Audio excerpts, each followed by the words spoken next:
Bon, les collègues, il y a eu cette rencontre donc ce matin.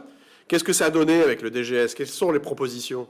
Alors, la proposition de l'administration est la suivante. Une prime de 100 € brut dans le cadre de l'IFSE, c'est-à-dire 87 € net, avec un effet rétroactif à compter du 1er janvier 2023. C'est sûr que nous n'avons pas été satisfaits de cette proposition.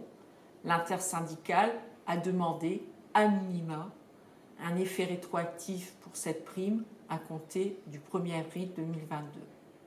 Le DGS doit revenir vers nous très prochainement.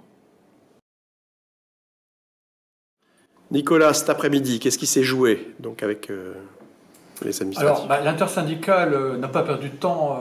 Elle a souhaité rencontrer cet après-midi même les collègues pour leur faire part de la proposition du DGS.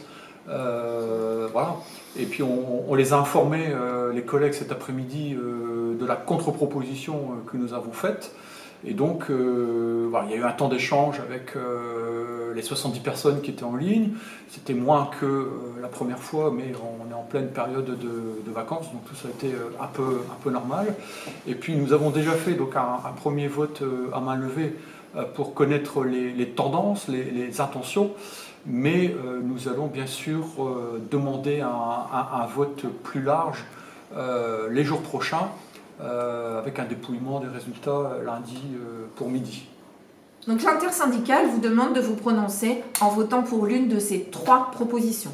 La première proposition, vous acceptez celle du DGS, soit 100 € bruts par mois, soit environ 1044 € par an, avec donc effet rétroactif au 1er janvier 2023. La deuxième proposition, vous désirez ces 100 € par mois, mais avec effet rétroactif au 1er avril 2022, donc proposé par l'intersyndicale, donc en cours de négociation.